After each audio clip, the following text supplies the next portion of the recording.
Dulu dia selalu berpikir kalau uang itu untuk dihabiskan. Selama masih bisa makan, masih bisa nongkrong, dan masih bisa check out barang yang diinginkan, hidup terasa baik-baik aja. Setiap gajian datang, rasanya seperti hadiah bulanan yang harus dinikmati secepat mungkin. Baru tanggal muda, keranjang belanja penuh, nongkrong jalan terus, diskon sedikit langsung kalap, dan anehnya, semua itu terasa normal karena hampir semua temannya juga hidup seperti itu.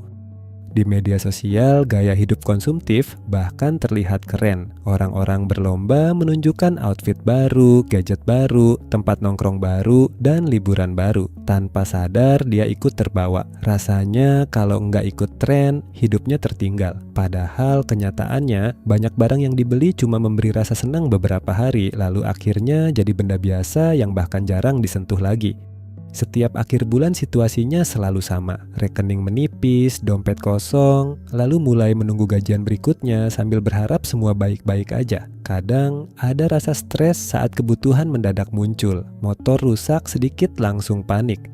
Temen ada yang nikahan langsung bingung cari uang hadiah. Bahkan pernah beberapa kali harus pinjam uang cuma untuk bertahan sampai akhir bulan. Tapi saat itu dia masih berpikir masalahnya cuma satu, gajinya kurang besar. Sampai suatu hari ada momen yang bikin cara pandangnya berubah. Bukan karena tiba-tiba jadi kaya, bukan karena ikut seminar motivasi, tapi karena dia melihat kenyataan yang nggak bisa dihindari lagi. Umurnya terus bertambah, tapi tabungannya hampir nggak ada.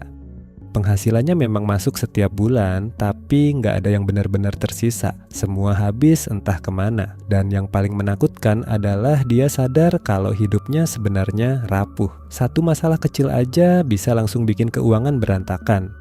Dari situ dia mulai bertanya ke dirinya sendiri, kalau gue terus hidup begini, 5 tahun lagi bakal jadi apa? Pertanyaan itu sederhana, tapi cukup bikin dia mulai berpikir lebih jauh. Untuk pertama kalinya dia mencoba melihat uang bukan cuma sebagai alat buat senang-senang hari ini, tapi sebagai sesuatu yang bisa menentukan rasa tenang di masa depan. Dia mulai belajar soal finansial secara perlahan. Awalnya dari video YouTube, podcast, dan buku-buku sederhana tentang mengatur uang. Dan dari situ dia sadar satu hal penting, banyak orang bukan miskin karena penghasilannya kecil, tapi karena nggak pernah belajar mengelola uang. Karena faktanya ada orang gaji besar, tapi hidupnya tetap kacau. Dan ada juga orang biasa dengan penghasilan standar, tapi hidupnya jauh lebih stabil. Pelan-pelan kebiasaannya mulai berubah. Dia mulai mencatat pengeluaran, mulai sadar ternyata uang kecil yang keluar tiap hari kalau dikumpulkan jumlahnya besar. Kopi mahal, ongkir makanan, check out impulsif tengah malam, dan nongkrong berlebihan ternyata diam-diam jadi alasan kenapa tabungannya nggak pernah tumbuh. Dulu dia selalu bilang, cuma segini doang. Padahal kalimat itu diulang berkali-kali setiap hari.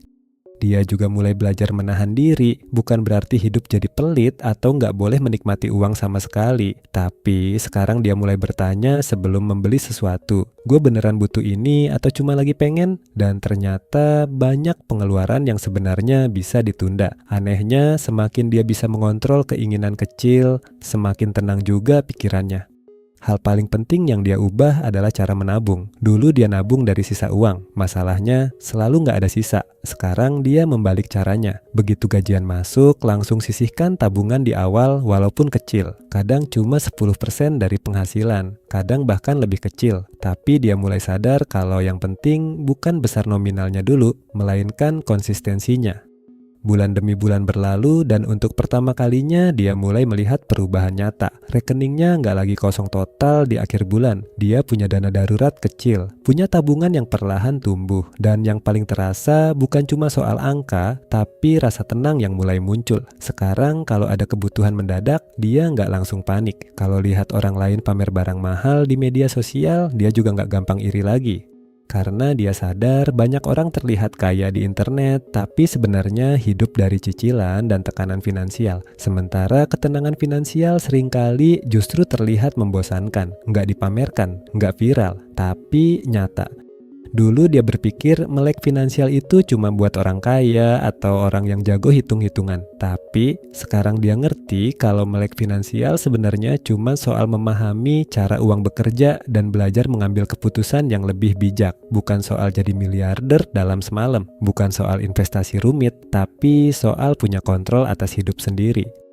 Dan lucunya, setelah mulai mengatur uang dengan benar, dia justru merasa lebih bebas. Bukan karena penghasilannya tiba-tiba besar, tapi karena sekarang dia nggak lagi diperbudak keinginan sesaat. Dia nggak harus selalu ikut tren, nggak harus membeli sesuatu cuma demi validasi orang lain. Dia mulai paham bahwa kaya bukan soal siapa yang paling banyak terlihat punya uang, tapi siapa yang paling tenang saat menghadapi hidup. Hari ini hidupnya mungkin masih sederhana, dia belum punya rumah mewah atau mobil mahal. Tapi setidaknya sekarang dia tahu kemana uangnya pergi, punya tujuan finansial yang jelas, dan gak lagi hidup dari gajian ke gajian tanpa arah. Dan kadang perubahan terbesar dalam hidup memang dimulai dari kesadaran kecil bahwa uang yang terus habis tanpa kontrol bukan tanda menikmati hidup, tapi tanda ada sesuatu yang harus diperbaiki.